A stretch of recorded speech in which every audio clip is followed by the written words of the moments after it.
极寒末世降临之际，我被姨妈一家人推落水井，却在井中意外看见一条与我长相别无二致的金色人鱼。还没来得及仔细看，我就已经断了气。谁知再度睁眼时，我竟重生回末日来临前的一周。我立刻拿城里的别墅换了姨妈乡下那间破屋。客厅里，姨妈一边数钱，一边笑得嘴都合不上。我在心里暗暗冷笑。上一世我带着父母前去投奔他们，结果物资被他们骗了个精光，我父母被活活冻成冰雕，我拼命反抗，却被他们一把推进水井。这一回我绝不让旧事重演。姨妈怕我反悔，一个劲催我赶紧在过户文件上签字。等我签完字，姨父这才把心放回肚子里，脸上终于敢露出嘲弄的神色。我懒得搭理他们，径直走到水井边，伸手摸了摸那粗糙的井壁，里面只有杂草和脏水，根本见不到人鱼的影子。到了夜里，我套上潜水服，头灯的光束划开浑浊的井水，只能照亮身前一小片区域，入眼全是水草和枯枝烂叶，什么都找不到。我潜到上一世坠落时所在的位置，忽然记起外婆以前说过，这井里住着一条美人鱼，传说只有将死之人才能看见。看来这就是我能重活一次的原因。凭着记忆，我拿着金属探测器在那片区域仔细搜寻。就在这时，探测器忽然发出尖锐的鸣叫，我心中一阵狂喜，徒手扒开苔藓和淤泥，那些暗绿色的附着物下面竟是一大块金砖，在手电筒的光照下闪烁着金灿灿的光芒。我拼命压住狂跳的心脏，取出一块金砖，紧紧抱在怀里，入手沉重异常。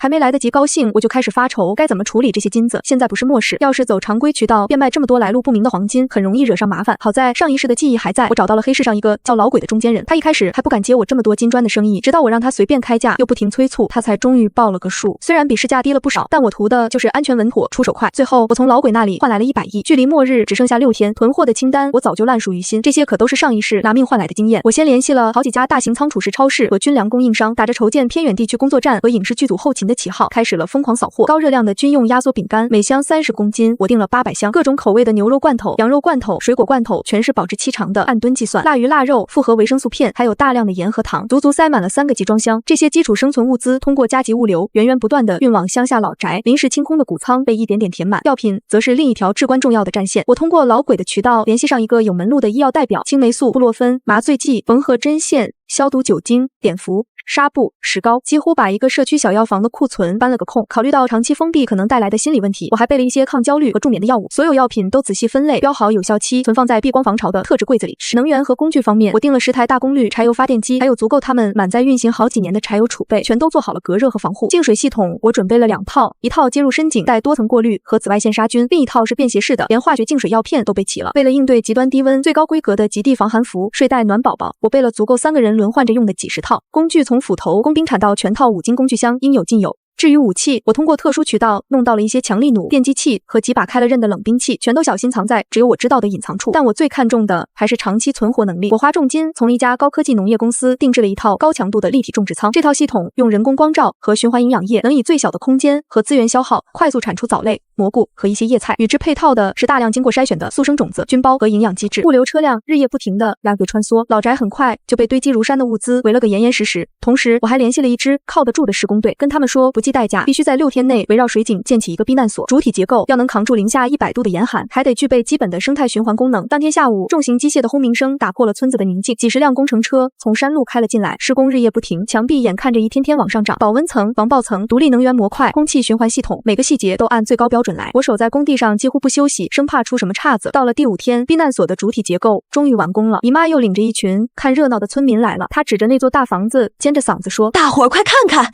这就是我那个傻侄女花了几个亿搞的破工程，哈哈哈！等过几天钱花光了，我看你喝不喝这井里的脏水。”村民们跟着笑了起来，还真盖起宫殿了。等钱花光看你怎么哭，也太傻了，哪有这么糟蹋钱的？我立刻叫人把他们全轰走了。姨妈低声骂了句不知好歹，就带着人离开了。第6天上午，我安排的人把父母从城里接到了乡下，他们下车的时候看着眼前这座即将完工的庞大建筑和堆积如山的物资，满脸都是疑惑和惊讶。这时避难所内部已经安装完毕，工程负责人跟我结清尾款后，带着人连夜撤走了。世界重新安静下来，我坐在避难所入口的台阶上，望着夜色里那口沉默的水井。明天就是末日了，前世的画面不受控制的在脑海里闪过，鹅毛大雪一下子封住整座城市，电力中断，通讯全面瘫痪，气温几天之内就降到了零下200度。小何，爸妈的喊声把我从回忆里拽了出来，他们跑过来，脸上写满了惊恐。那些工人怎么都走了？你这房子……说完，我慢慢站起身，推开大门，露出里面充满现代感的通道，和外面毛坯一样的堡垒形成了强烈的反差。他们俩张大嘴巴，呆愣愣地看着，满脸不可思议。闺女，这还是原来那间破房子吗？我没有解释，直接走到控制台前。末日即将进入最后1分钟，我打开所有外部监控画面，山林、村子、远处城镇零星的灯火，一切看起来都和往常一样。0点的钟声敲响了，窗外温度传感器的读数开始疯狂下降，零下40度、零下60度、零下80度，最后停在骇人的零下200度左右。整个世界像被按下了暂停键，陷入一片死寂的冰封之中。末日果然来了。0点刚过，我立刻起身检查避难所的所有系统。好，温度上来了，20度，跟外面完全是2个世界。这暖气一开，心里总算踏实了。外面那风刮得跟刀子似的。妈，您尝尝这个。干净的，一点杂味都没有。这净化系统真是好东西。指示灯是绿的，藻类看着有点发芽的意思了。菌包还湿着呢，湿度没问题。爸，您看这蘑菇菌丝已经开始往外走了。好，都好，这下我心里那块石头总算落地了。第5天下午，监控里出现了姨妈一家的身影。来了。谁来了？姨妈、姨父还有彤彤，穿得挺单薄的，冻得不轻。上一世骗走咱们别墅，这一世肯定是在城里把燃料和物资都耗光了，撑不下去了才回乡下。姨妈一家走到避难所门口，看着紧闭的大门和围栏，满脸惊讶。素荷，开门，快让我们进去。素荷，我们知道你在里面，快开门。我好冷。素荷，你听见没有？我是你姨妈，快让我们进去暖和暖和。姨妈一家拍了半天门，没有回应，开始在院子里打转。这墙怎么这么滑？这死丫头肯定是故意不让我们进，她就在里面看着呢。妈，我好冷，咱们走吧。苏荷，你个白眼狼，你姨妈一家都快冻死了，你都不管，你还有没有良心？他们在院子里折腾了1个多小时，最后只能冻得缩着身子离开，往村子方向走去。接下来几天，监控里没有再出现姨妈一家的身影，我和父母按部就班的生活。蘑菇又长了一批，晚上我炒个蘑菇罐头汤。妈，咱们还有脱水蔬菜，一起煮了吧。行，改善伙食。那天深夜，我像往常一样检查监控，突然看到一道黑影出现在避难所外墙边。是姨父。怎么了？姨父来了，一个人拿着手电筒。他在干什么？在摸墙找通风口。姨父张军沿着墙面慢慢摸索，手电筒的光线在墙面上来回晃动，时不时用手敲一敲。他找到了吗？他在通风口的位置停下来了。姨父的手电筒停在了墙角，那里是隐藏的通风口，外面做了伪装，和墙面几乎融为一体。肯定是这儿，藏得再好，我也能找到。通风口连着内部防御系统，他只要再进一步就会触发电击。姨父趴在通风口旁边，侧耳听着里面的动静，眼睛里满是贪婪的光。这里面肯定有好东西，那丫头把什么都藏里头了。下一秒，姨父把伪装板彻底掀开，伸手就往通风口里探。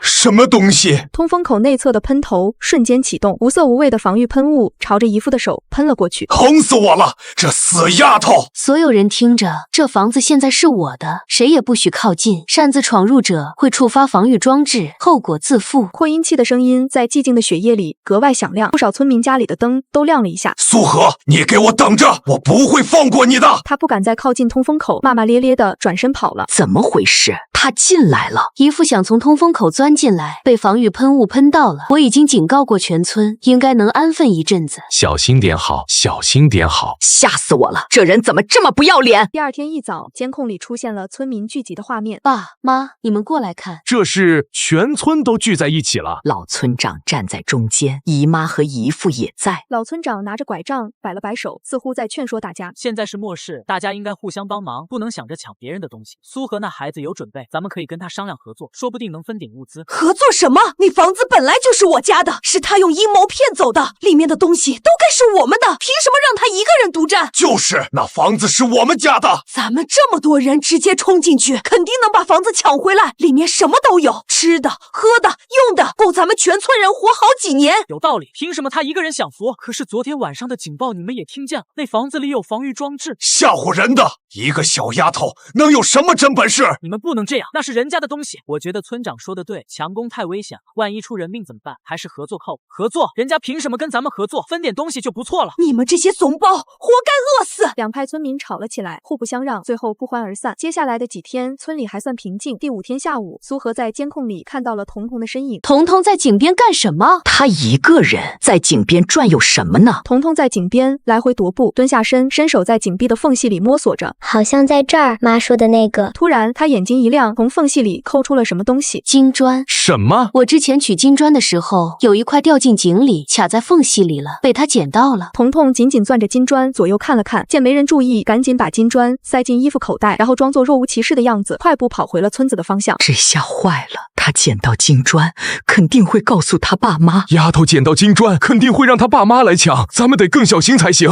要不，咱们把井也封起来，省得他们再打主意。不用封，井是避难所的重要水源，封了反而麻烦。他们要是敢再来，我有的是办法对付。可是，我再去井里看看，确保没有遗漏。我穿上防水服，带上头灯和工具，打开井盖，爬了下去。之前取金砖的区域用水泥封好了，没有松动的迹象。爬到井底，苏荷用工具敲了敲金砖层的岩壁，这个声音有点空，不像是实心的。我拿出随身携带的小型破岩工具，开始小心地凿击金砖层下方的岩壁。上一世坠落的时候，我只摸到了上层的金砖，没来得及细看下面，这里面说不定还有东西。凿了半个多小时，终于开出一个小口，一股温热的气流从口子里涌出来。热的，这下面有热气。我加大力度，把洞口凿得足够容纳一人通过，然后举着头灯往里照。这是溶洞。我爬进溶洞，顺着水流声往前走，很快看到一处冒着热气的温泉。温泉还是活水？泉水清澈，水面上飘着一层薄雾，周围的岩石都是温热的。更让人惊喜的是，温泉周围的地面上覆盖着一层厚厚的黑土。黑土还是湿的，松软得很，这土质太好了。我挽在溶洞里仔细查看了一圈，确定没有危险，也没有其他通道，然后才爬回井里盖好井盖。回到避难所，我立刻把发现告诉了父母。爸妈，井下面有个大溶洞。什么溶洞？特别大，里面有温泉，还有一大片黑土地，温度大概15度左右，完全不受外面严寒的影响。真的假的？井下怎么会有溶洞？真的，我亲眼看到的。温泉冒着热气，黑土特别肥沃，我摸过了，松软得很。有温泉就有源源不断的水源，有黑土就能种东西，这可是天大的好事啊！那咱们就能种更多蔬菜了，不用一直依赖储备物资。对，我打算把溶洞利用起来，扩建种植区，那里的温度适宜，种出来的菜肯定长得好。行，明天就开始干。接下来的几天，我开始规划扩建种植区，这一块种速生菜，这一块种土豆，那边种蘑菇。这温泉水浇地，菜能长得快吗？试试看，我查过资料，温泉水里含有矿物质，对植物生长有好处。希望能长好吧。这末世里头能吃到新鲜蔬菜可不容易。妈，您看，我把立体种植仓的光照设备拆了一部分装到这里，确保作物能获得足够的光照。你想得周到。每天我都会去溶洞查看作物长势。妈，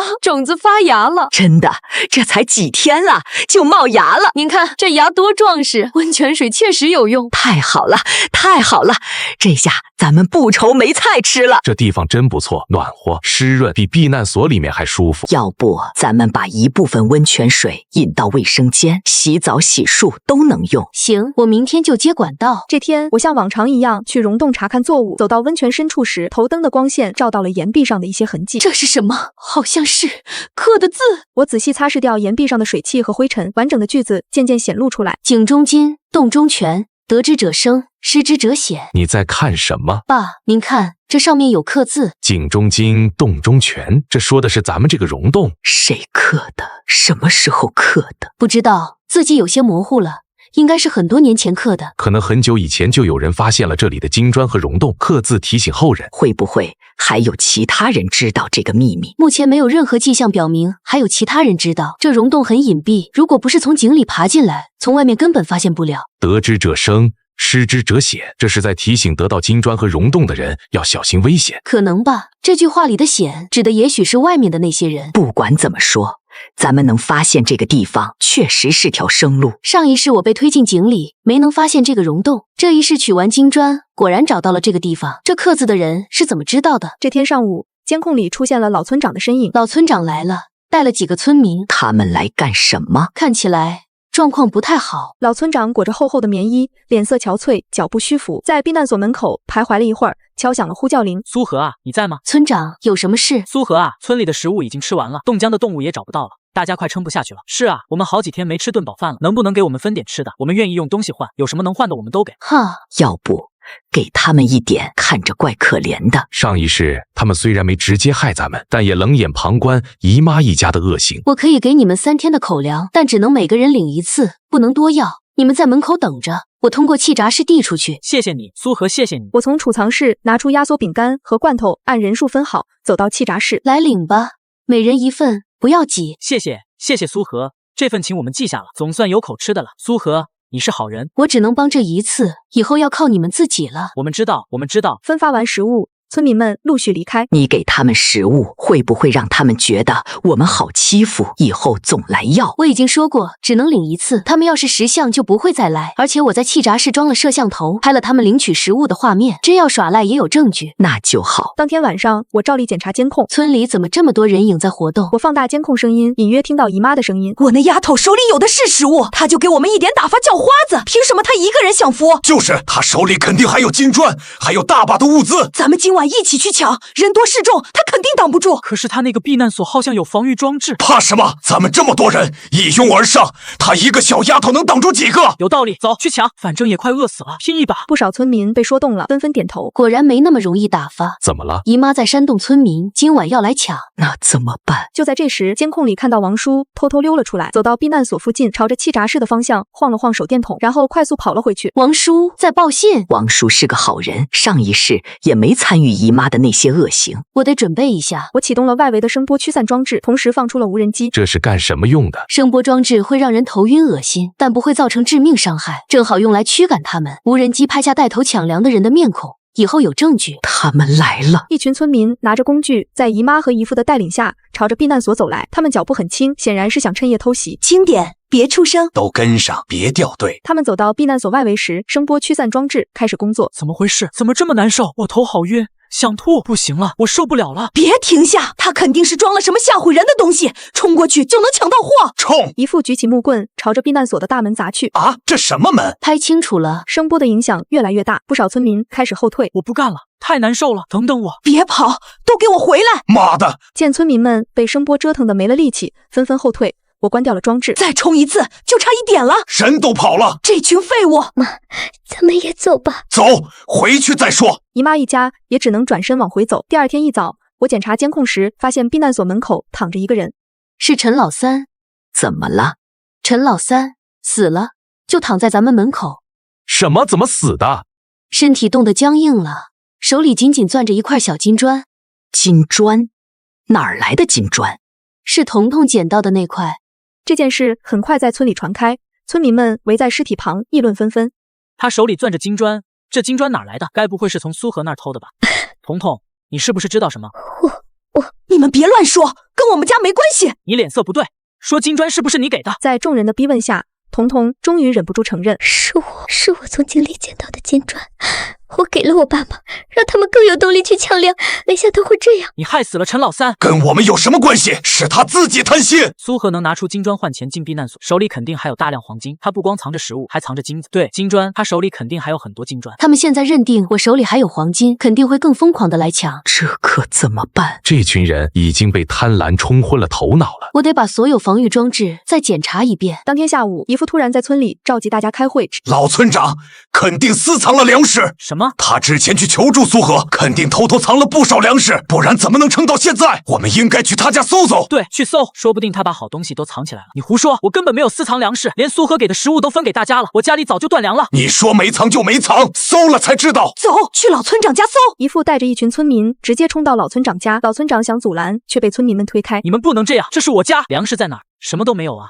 肯定藏在里面，把粮仓打开。几个村民立刻找来工具，撬开了粮仓的锁，里面只有少量发霉的粮食。就这点都是发霉的。你还说没私藏，是不是把好东西藏起来留给自己？没有，我真的没有。不说实话，是吧？对，让他交出来。你们别太过分，村长确实没藏东西。村民们分成两派，扭打在一起。别动！你放开我！姨父找准机会，猛地将匕首刺向老村长的胳膊。啊，出血了！去死吧！老村长本来就年纪大，又受了伤，站立不稳，后脑勺重重撞在了门框上，当场就昏了过去。哎呀，出人命了！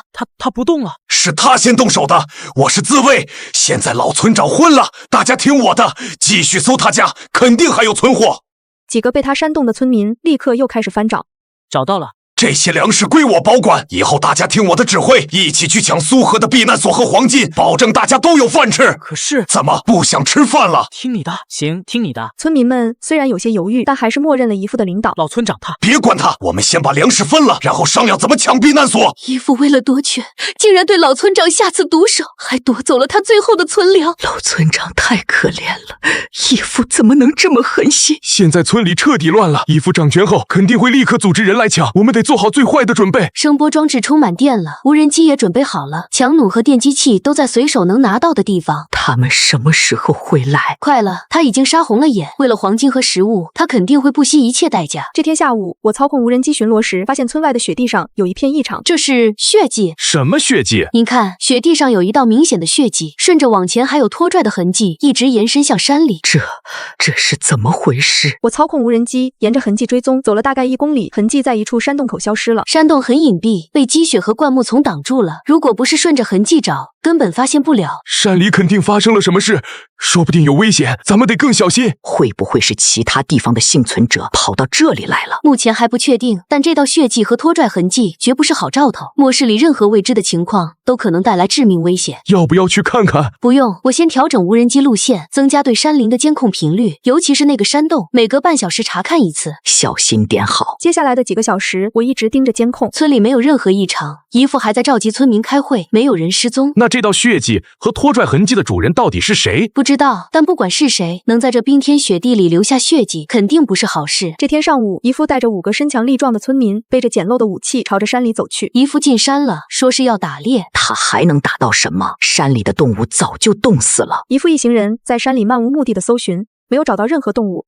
在靠近那个隐蔽山洞的地方，他们遇到了另一伙人。这是掠夺者。什么？山里怎么会有掠夺者？这伙人穿着统一的厚外套，手里拿着管制刀具，还有2个人背着猎枪，看起来很不好惹。我们是附近村里的，来山里找吃的，没有恶意。这山里的东西都是我们的，你们赶紧滚，不然别怪我们不客气。我们这就走。快走快走！双方话不投机，很快就发生了冲突。掠夺者有猎枪，占据了绝对优势。姨父这边的村民很快就被打倒2个。别打了，别打了，别打了！我们有重要消息告诉你们。什么消息？村里有黄金，还有一个避难所，里面物资充足，吃的用的应有尽有。你说的是真的？千真万确。避难所是我侄女建的，她用黄金换了很多物资，里面有吃不完的粮食、药品，还有温暖的住处。只要我们合作，就能把避难所抢过来。黄金和物资我们平分。你没骗我，如果敢耍花样，我立刻杀了你。绝对没骗你，我可以带你们去，只要能抢下避难所，我愿意分你们1半物资。好，我派2个人跟你回村侦查，确认情况属实后，我们再动手抢到避难所。黄金和物资必须分我们1半，而且你们要听从我的指挥。行，都听你的。姨父脸上露出得意的笑容。姨父勾结了掠夺者，情况比我想象的更严重。这些掠夺者有武器，比村民们更难对付。那怎么办？先看看他们要干什么。姨父带着2个掠夺者往村里走，这2个掠夺者都很警惕。你说的避难所在哪儿？就在村子那边不远。这地方倒是隐蔽。回到村里，姨父迫不及待地向2个掠夺者介绍避难所的情况。那个避难所就是个样子货，防御都是摆设，一个小丫头能有什么本事？你们随便一冲就进去了。闭嘴！怎么了？高大掠夺者眯着眼睛，仔细打量着避难所的围墙、大门和通风口，嘴里低声和身边的瘦小掠夺者说着什么。怎么样？这不是普通的民用防御，是军事级别的。围墙加固过，大门有多重锁，通风口也有防御装置，不好对付。什么？不可能！那就是个普通房子。你在耍我们？没有，我真的没骗你们，那里面确实有黄金和物资。你最好说的是实话。这个高大的掠夺者很可能是退伍兵，他一眼就看穿了避难所的防御强度。那他们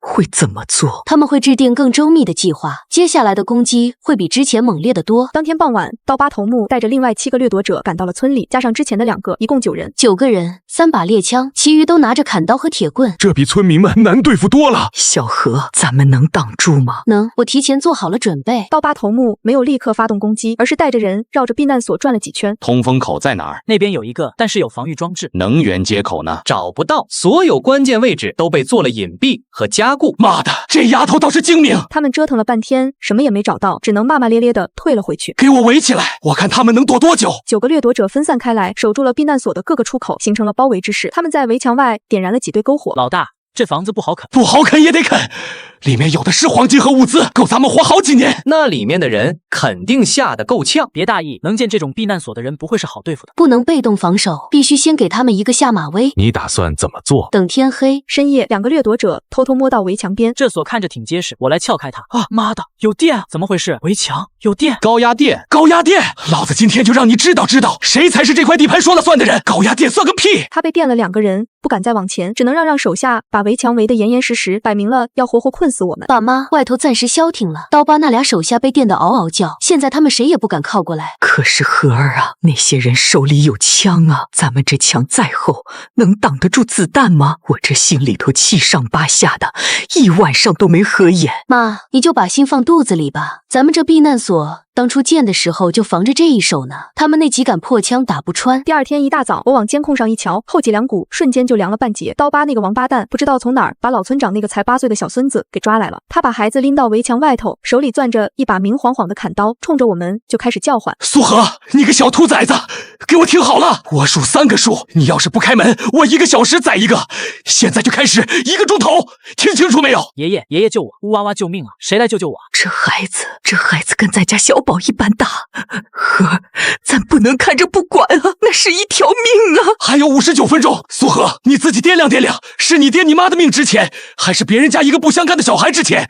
想清楚了。荷儿啊，姨父劝你一句，就别犟了，你把门打开，咱们好好说，姨父保证给你留条活路，你信姨父一次。我看着监控里姨父那张脸，笑得跟个笑面虎似的，我这辈子都没这么恨过一个人。我使劲吸了口气，逼自己冷静下来，走到控制台前，把所有防御又从头到尾检查了一遍。爸妈，你们就待在这儿，哪儿也别去，我出去跟刀疤谈谈，能拖一会儿是一会儿，看看有没有机会把孩子弄出来。你疯了，他手里有枪，你出去就是送死，我不许你去。我不出去，我就站在这儿，用这个跟他喊话，他总不能不让我说话吧？我拿着扩音器走到那个专门留出来的发声口，往外看了看。刀疤，你听着，谈可以，但你要是个带板的，就先把孩子给我放了。拿个小孩当箭牌，你算什么东西？跟我谈条件，你也不撒泡尿照照自己。孩子我肯定不能放，放了我手里还有啥？你要真想谈，就把门打开，我保证不动你们1根手指头，物资也分你们1份，够仁义了吧？你做梦！我告诉你，你先放人，放了我，立马跟你谈物资的事儿。你要是不放，今天你就是把我嘴皮子磨破了，这门你也别想进来。行，苏荷，你有种，我给你半个小时，你好好想想。半个小时过了，你还不开门，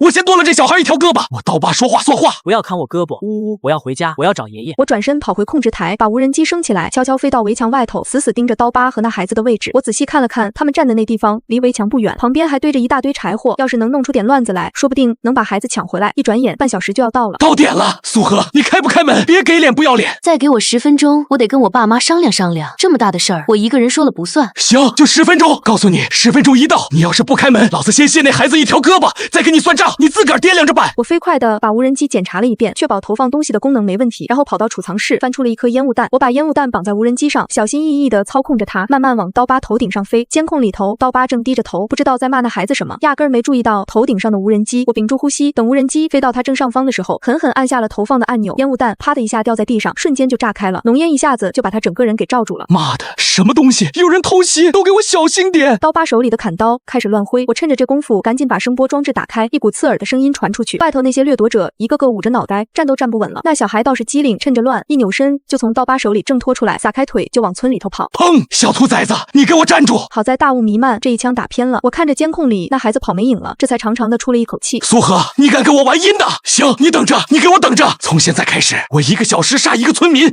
杀到你开门为止。我看你能撑到什么时候？我关掉扩音器，胸口还在剧烈的起伏，心脏都快从嗓子眼蹦出来了。爸妈也围过来了。孩子是跑了，可刀疤那个疯子，他能善罢甘休吗？接下来可怎么办啊？他要是真杀村民，那可都是人命啊！还能怎么办？手往死里手！开了这门，咱们一家3口立马就得死。刀疤不会放过咱们，姨父更不会。那些村民呢？到时候也跟着抢，一个都活不了。荷儿说的对，现在不是心软的时候，咱们要是倒了，就全完了。但我也不能眼睁睁看着他杀村民，得想个别的法子。刀疤那个王八蛋又从村里抓了2个老人家，押到围墙外头，放出话来1小时不开门就杀人。就在这时候，监控里突然看见王叔，他鬼鬼祟祟的溜到避难所侧门边上，对着门上的摄像头比比划划的。我赶紧点开声音，苏荷，我知道一条老路，以前采药人走的，能绕到掠夺者后头的山坡上，你要不要试试从后头给他们来一下子？那条路好走吗？有没有危险？路不算宽，但能走就是些山路，不好走但隐蔽。那帮人绝对想不到会有人从那边摸过来。我给你带路，现在就走，赶在他们杀人之前，咱们能跑到地方。你等我10分钟，我准备点点东西。我转身就跑回储藏室，把之前攒下来的材料翻出来，手忙脚乱的开始做炸弹，一口气做了4个，又做了6个烟雾弹。爸妈看我这样，也过来帮忙。千万小心点，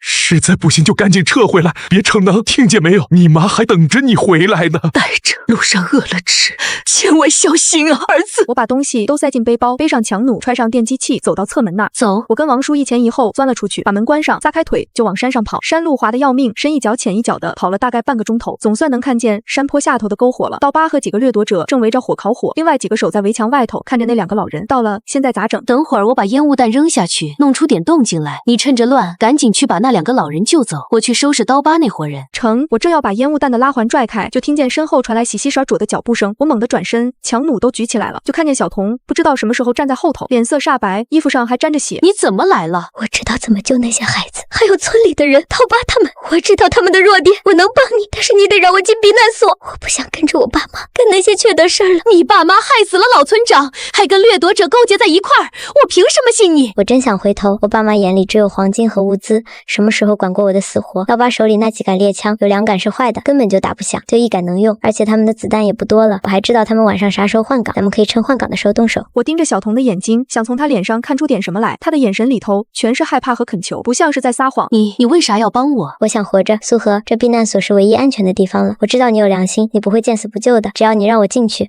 我一定帮你把刀疤他们收拾了。苏荷，要不就信他一回，他知道刀疤那边的情况，兴许真能帮上忙。行，我信你一次，但你给我记住，你要是敢耍花样，我第一个弄死你。我不会的，我不会的，你们跟我来，换岗的时间快到了，咱们得抓紧。我跟王叔跟着小童悄悄绕到了离刀疤他们更近的一个地方。那个就是刀疤，他手里那杆枪是唯一能打响的，旁边那2杆就是摆设。再过10分钟，围墙外头那俩人就该过来换岗了，到时候他们防备最松，咱们就那时候动手。10分钟一到，围墙外头那2个掠夺者就晃晃悠悠的朝篝火这边走过来了。我深吸一口气，把烟雾弹的拉环拽开，使劲朝着篝火旁边扔了过去。烟雾弹轰的一下炸开，浓烟一下子就弥漫开来。妈的，又来了！有人偷袭，都给我打起精神来！刀疤举起猎枪，朝着烟雾里头乱瞄。我趁着这功夫，一个箭步冲出去，扑到刀疤跟前，抡起强弩的弩托，狠狠地砸在他手腕上。啊！我的手！猎枪啪嗒掉在地上，我赶紧捡起来，枪口对准了其他几个掠夺者。都别动，谁动我打死谁！王叔趁着机会冲过去，把那2个老人的绳子解开，拽着他们就往山坡上跑。刀疤的枪被抢了，快跑啊！再不跑就没命了！这一嗓子喊出来，那几个掠夺者更乱了，扭头就跑，眨眼就消失在黑灯瞎火里头。刀疤捂着手腕子，恶狠狠地瞪着我。你敢伤我，苏荷，你给我等着，老子饶不了你！他说着就要朝我扑过来，我二话不说，扣动了扳机。去你的！啊！我的腿，我的腿啊！子弹打在他大腿上，剩下的几个掠夺者跑得更快了，一溜烟就没了影。我走到刀疤跟前，拿枪顶着他脑袋，说：“我姨父在哪儿？”他在村里，在村里的房子里等着信儿呢。你去把我姨父叫过来，就说咱们把掠夺者打跑了，让他来分东西。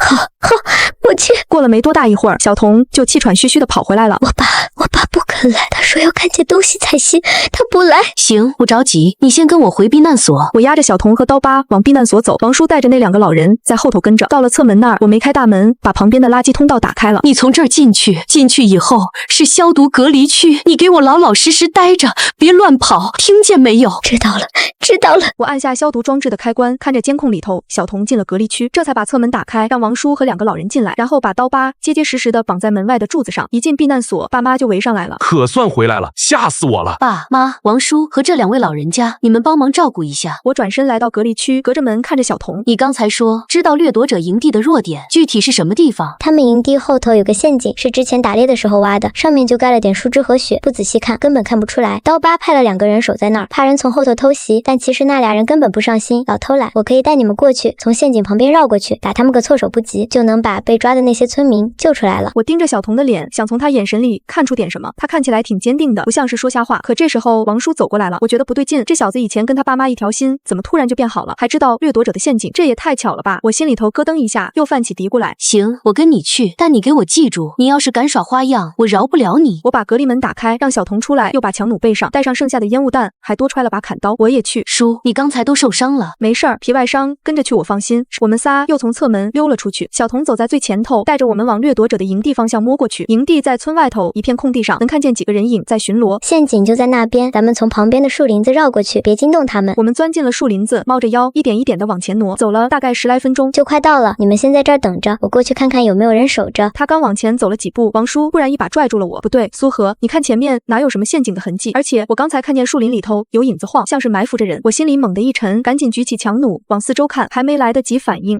王叔倒在地上，肩膀上的血呲一下就冒出来了。有埋伏，快躲起来！我一把拽住小童，躲到一棵大树后头。树林子里头呼啦啦冲出来好几个掠夺者，正是之前逃跑的那几个。刀疤也不知道被谁给解开了，一瘸一拐的走过来，手里拎着把砍刀，那眼神恨不得把我活剐了。苏荷，你果然上当了！老子就说嘛，你这人最大的毛病就是心软，随便拿个丫头片子当饵，你就跟条狗似的颠颠跑过来了。你为什么要骗我？咱不是说好了吗？你跟我说你找到王叔了，让我跟你走，我信了你一路。我没办法，我爸妈在他们手里，他们逼我这么做的。刀疤说了，我要是不把你引出来，他就把我妈的腿打断，再把我爸的手指头一根一根剁了。我能怎么办？别跟他废话，杀了他们，一个个的都别愣着，谁先砍倒这个姓苏的，我赏他一罐牛肉罐头。掠夺者们朝着我们冲了过来，我立刻扔出烟雾弹，浓密的烟雾笼罩了周围的区域。王叔，你撑住，你别晕啊，你看着我。疼，我这老腰怕是保不住了。我让王叔躲在树后，然后拿起强弩朝着冲过来的掠夺者射击，一支弩箭射中一个掠夺者的腿。啊，我的腿废了，大哥救我！混乱中，小童突然扑过来，抢走了我手里的另一把强弩。他拿着弩站在烟雾中，整个人抖得跟筛糠似的，一会儿把弩对准这边，一会儿又对准那边，不知道该帮哪一边。叛徒，我就知道你这丫头片子靠不住，吃里扒外的东西。刀疤举起砍刀，朝着小童砍了过去。不要！你他妈给我住手！砍刀砍中小童的肩膀。啊妈，我好疼啊！手里的弩也掉了。就在这时，营地的方向传来一声凄厉的尖叫。我的女儿，你不能死！你睁开眼睛看看妈，妈来了，妈在这儿呢！你别吓唬妈！我趁着刀疤分神的瞬间，拿起砍刀朝着他冲了过去。啊！你他妈偷袭！苏荷，你个卑鄙小人！你也配跟我提卑鄙？刀疤后退了几步，其他掠夺者看到刀疤受伤，顿时乱了阵脚。我又砍倒了一个掠夺者，剩下的人不敢再冲过来，只能拖着受伤的同伴往后退。小童，你醒醒！妈对不起你，妈不该让你来的，妈不该听你爸的。你睁开眼睛看看妈。妈，我错了，不该骗苏荷哥的。你帮我说声对不起。你别说话了，你别说话了，妈给你找药去，妈这就去。话没说完就没了呼吸。小童，你回答妈一声，你别吓唬妈，我的闺女啊！姨妈看着小童的尸体，眼神变得疯狂，她捡起地上的弩，朝着刀疤射了过去。我要杀了你！你给我闺女偿命，你欠我一条命！弩箭射中了刀疤的胸口。你疯了你！大家都得死！刀疤不动了，剩下的掠夺者看到刀疤死了，吓得转身就跑，很快就消失在树林里。妈的，总算是……我松了口气，走到王叔身边。王叔，你怎么样？能站起来不？我扶你回去。没事，死不了，就是这把老骨头快散架了。幸好你反应快，不然我们都得死在这里。你那个烟雾弹扔得及时啊，晚1秒咱爷俩都得交代。姨妈抱着小童的尸体坐在地上痛哭，嘴里不停地念叨着小童的名字。小童啊，你说你咋就这么傻呢？妈让你干啥你就干啥，你就不能自己跑了吗？我看着他悲痛的样子，心里没有丝毫同情，这都是他和姨父自找的。我扶着王叔朝着避难所走去。苏荷，你给我站住！如果不是你，小童就不会死，我跟你没完，你听见没有？他朝着我们冲过来，我转身举起砍刀。你要是再过来，我就杀了你！我说到做到，你信不信？你杀，有本事就杀了我，反正我闺女也没了，我活着还有什么意思？来呀！姨妈停下脚步，眼神里充满了恨意，但她也知道打不过我，只能在原地发出一声野兽般的嘶吼。走，王叔，别理他。我不再理会他，扶着王叔快步回到了避难所。婉婉，你没事吧？我们在监控里看见那边打起来了，急得我跟你妈团团转。受伤了没有？让我看看你这孩子怎么一声不吭就往外跑。我没事妈，王叔伤着了，赶紧给他处理一下。快进来，快进来，药箱我准备好了。进入避难所后，爸妈立刻迎上来给王叔处理伤口，轻点，死不了。幸好你闺女反应快，那几个掠夺者一个个跟疯狗似的。你别说话了，忍着点，这伤口不浅。我顾不上多说，立刻冲到控制台前，调出营地附近的监控画面。画面里，姨妈抱着小童渐渐冰冷的尸体，一动不动地坐在雪地里。过了许久，她终于动了。她缓缓放下小童，动作轻柔的像在安放最珍贵的瓷器。然后她站了起来，她的眼神变了，她没有再看小童，也没有看向避难所或村子的方向，而是直直的一步一步的朝着还在冒烟的掠夺者营地走去。他这是要干什么？他疯了吗？看下去就知道了。姨妈走到营地边缘，对散落的弹药箱、引火的柴草视若无睹，目光死死锁定了营地中央那个最大的棚屋。她走了进去，片刻后拖着一个沉重的铁皮油桶走了出来。她拧开盖子，开始将桶里残留的汽油泼洒在棚屋四周、附近的物资堆上，甚至泼在自己身上一些。他这是要掉！我的天！既然都活不成，那就一起死吧！刀疤，你的债、你的窝、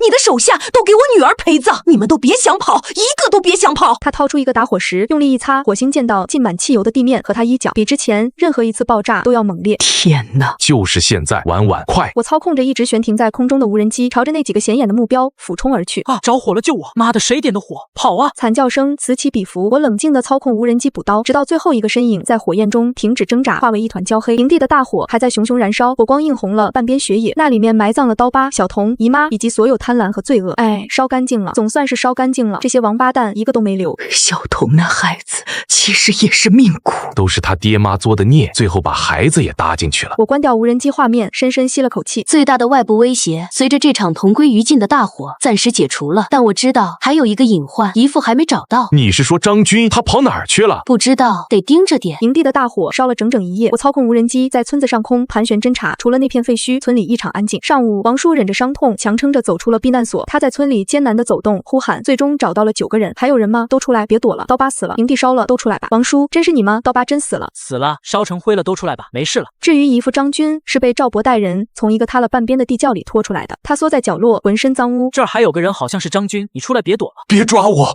别抓我！金子给你们，都给你们！你老婆放火烧了营地，和刀疤他们一起死，小童也没了。金子，我的金子，小童、老婆、别墅都是我的，呵呵，都没了，都没了，都没了，哈哈哈，没了。这人是疯了吧？活该，当初就是他跟刀疤勾结的，现在老婆闺女都搭进去了，报应，把他扔那儿吧，别让他跑了就行。这人脑子已经坏了，翻不出什么浪来了。通过监控看着这一切，我知道旧的秩序随着那把火和姨父的疯癫彻底崩塌了。村里这9个幸存者失去了领头人，也几乎失去了所有物资和方向。现在村里只剩他们了，乱成一团，没有吃的，没有头绪。你看那个春梅抱着孩子蹲在那儿，一上午都没动过。婉婉，你说我们能帮帮他们吗？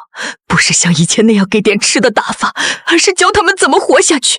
他们这样下去撑不了几天的。赶尽杀绝他们并非尤其是春梅和小豆子，放任不管，9个人在绝望中很可能再次成为不稳定因素，或者死，对我们长期居住的环境也无益。帮，但要换种方式。什么意思？你说具体点。不能白给，要让他们用劳动换生存。我们需要一个相对稳定、能自给自足的外围，而不是一群随时会变成饿狼的邻居。给他们工具，教他们干活，让他们自己挣吃的，这样他们有了奔头，也不会老惦记着咱们这儿。这主意行，授人以渔嘛。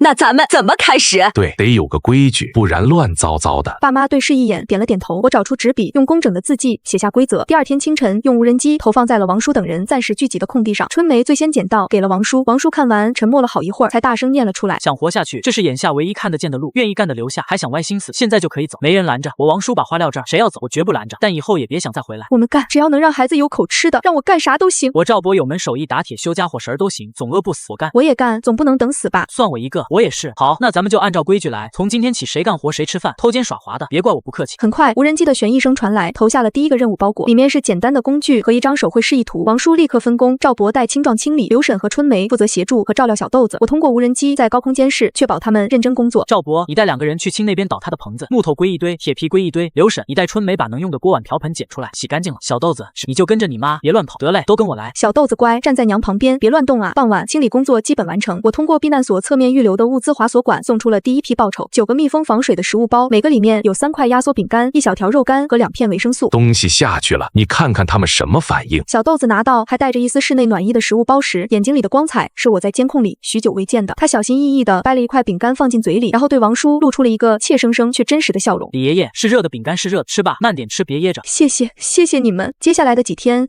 我每天通过无人机下达不同的工作任务，村民们逐渐适应了这种节奏，工作效率在缓慢提升，脸上的绝望被一种疲惫但专注的神情取代，一种脆弱的基于生存需求的新秩序开始在废墟和冰雪中萌芽。这天深夜，当我再次切换监控视角时，牛棚里空无一人。